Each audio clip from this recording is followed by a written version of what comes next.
Good afternoon, I'm Milton Walker with the Midday News. Special welcome if you're watching on onespotmedia.com. A reminder as well that you can download our One Spot Media app in the Google Play Store or the App Store. That's the number 1 followed by the word Spot and Media.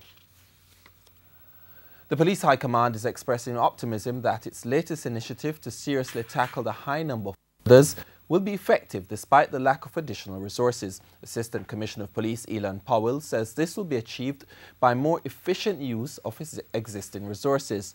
Under pressure because of worrying murder figures, Police Commissioner George Coelho yesterday held a media briefing where he announced that heavy reliance will be placed on certain provisions of the Constabulary Force Act.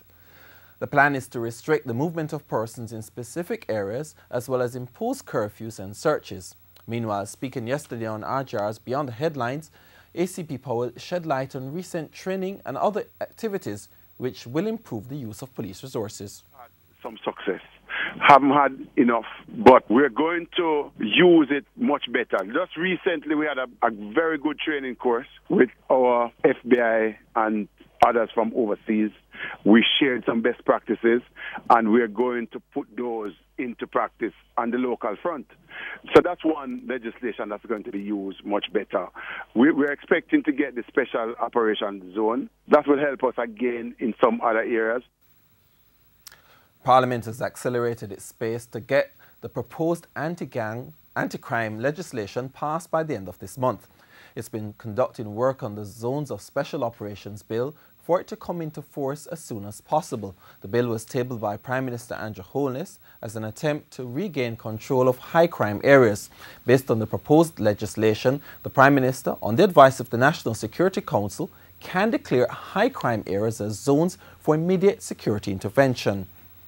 Justice Minister and Chair of the committee conducting reviews on the bill, Delroy Chuck, announced that it will meet 4 times within the next 2 weeks to facilitate its passage. Measures which will be put in place is intended as a response to the upsurge of crime in particular areas of the country. And that is why it is absolutely urgent for us to deal with this bill expeditiously. Let us look at all the concerns, all the challenges, everything. But the bill must come into operation within the shortest possible time. And I really mean by the end of this month. Meanwhile, opinions and feedback are being sought by the Joint Select Committee reviewing the bill. Mr. Chuck has indicated that feedback from all stakeholders is important. Written submissions from the public will also be welcomed. We would like to invite as many individuals, organizations who have concerns or would like to make presentations to examine the bill and to make written contributions, and if they would like to attend, to make oral presentations, we will invite them at these meetings. Now, I had mentioned the Jamaica Bar Association, Jamaicans for Justice, I would say the public defender too. We will have, and we're going to invite to the meetings the National Security Advisor and maybe a representative from the Jamaica Constabulary Force and the JDF. Meanwhile, PMI Executive Director Damian Hutchinson says catching migrating criminals will be an uphill task for the police without the support of communities. So it's difficult for even the JSAF to track the movement of these persons across communities and the new players that are coming onto the scene and so on. And so it requires the support of the communities as well to come out and say, listen, we are seeing new faces, we are seeing new situations in our spaces, and working with the relevant authorities to treat with these situations. Moravian Minister Rupert Clark has been charged with an additional count of having sex with someone under 16 years old. This increases the counts to 3. The additional charge was revealed at the opening of the St. Elizabeth Circuit Court on Monday. The additional count is in relation to a 13-year-old girl. She's the sibling of the 2 sisters with whom the 64-year-old clergyman is also accused of having sexual intercourse. Mr. Clark, who was not present, is scheduled to appear in court on June 23.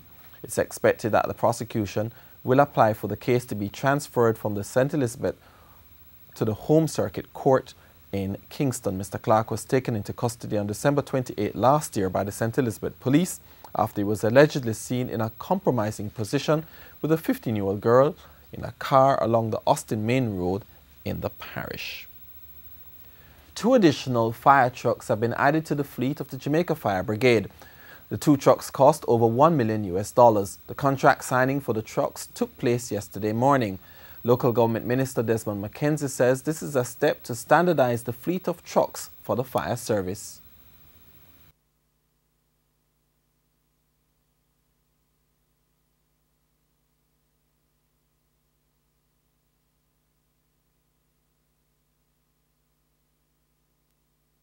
And the fact that buying into the trucks is standardizing the fleet of the trucks. So that is one thing we are proud of, that there is continuity in terms of the trucks. So the question of service and other such things would not come as a major headache to be running from one dealer to the other dealer. Mr. McKenzie said that he is looking to improve the stock and physical conditions under which the firefighters operate across the country.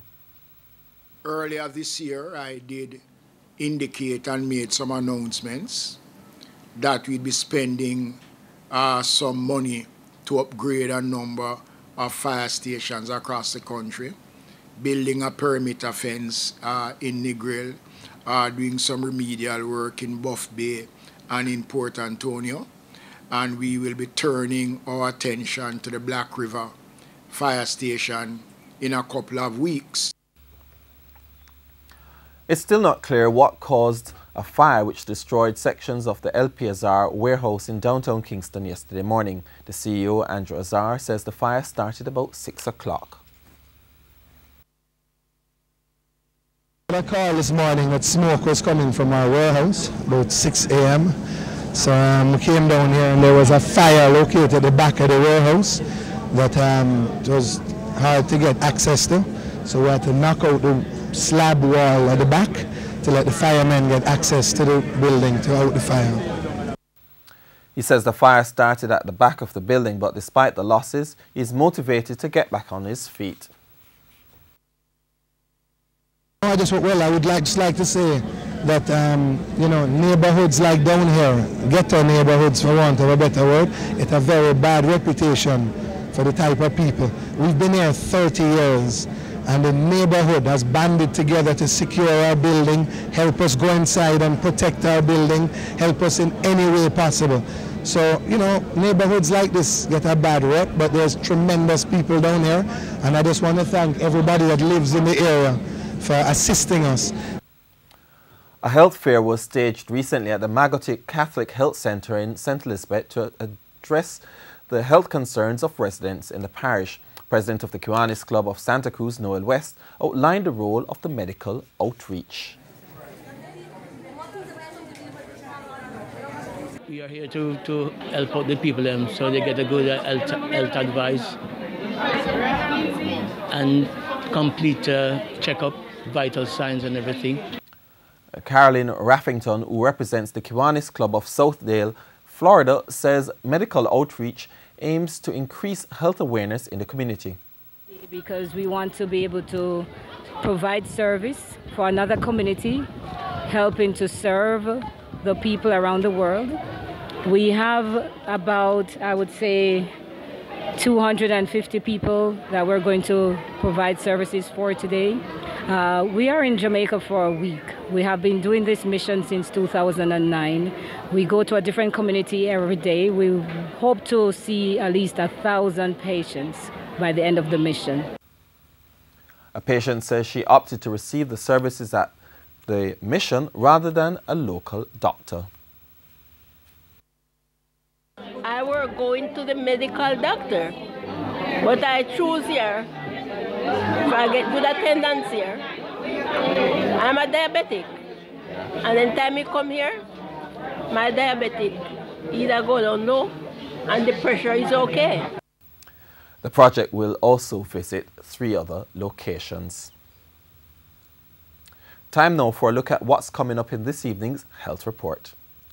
In the next edition of the Health Report, we look at physical activity and non-communicable diseases. Engage Jamaicans generally so they understand and appreciate that exercise can delay or avert illnesses. And ultimately, of course, we're also interested in expenditure on healthcare. So ultimately, the government will be able to save on spending for correcting issues which could have been prevented. That's really the main aim behind pushing the physical activity. That's the Health Report this evening in Primetime News. And now for today's healthy living tip. Take some selfies. In order to accurately track your progress, it's helpful to identify your starting point and then define your goal.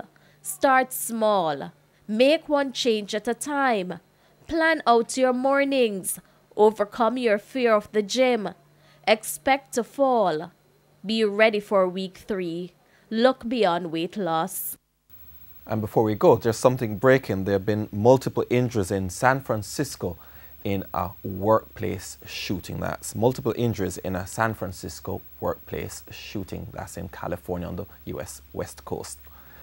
And in sports, the stamina and strength of the two-time beaten finalist Richard Frog Holmes will be truly tested by Canadian Frank Cotroni in the third quarterfinal of the Royal Navy Contender Series at the Chinese Benevolent Association headquarters.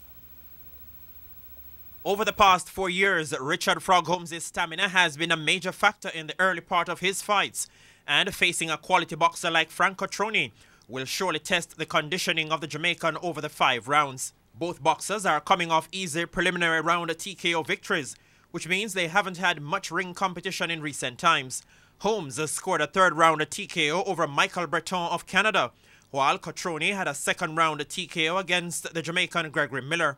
Both boxers say they are in good condition coming into this fight. Well, after the last fight, I let my weight go up a bit. Then I started working with the weight I had. It's the first time I had a fight right away, close like that, and I feel good. You know, I feel 2 fights like that close to each other, it's good for me. Well, I'm prepared. I'm prepared for go. If a fight should go 5 rounds, I'm prepared to go 5 rounds. You know what I say? If you prepared to throw punch, well, I'm prepared for throw punch. And what I'm saying, every fighter is tough. You know what I say? And it's just the way how you execute it. And them say pressure bust pipe, so just hopefully you can take the pressure. There's not much difference in the ring record between the two boxers. Cotroni's record stands at 12 wins, 6 by TKO with 8 losses and a draw, while Holmes has 13 wins, 8 coming by TKO and 6 losses. At Tuesday's weigh-in, Holmes tipped the scale at the limit of 154 pounds, 1 pound heavier than Cotroni. It's not going to be easy, but I love the challenge. When it comes up to a challenge, that's when I perform more. I prefer this guy than my last adversary. Like, I have less. The guy was too much of a weird fighter. At least this looks like a good boxer, and we'll go with a good match. It's not going to be a holding match, you know. It's going to be a boxing fight. Holmes' coach Carl Grant is promising one thing. No boxer is an easy boxer. As long as it's 2 and then both boxers have, it's a hard fight. So we prepare to go all the way if it's necessary, but I doubt it's going to go all the way. TVJ will have live coverage starting at 9:30 p.m. Spencer Darlington, TVJ Sports. And that's Midday News. I'm Milton Walker. Join us at 7 for Primetime News on behalf of the news, sports and production teams. Good afternoon.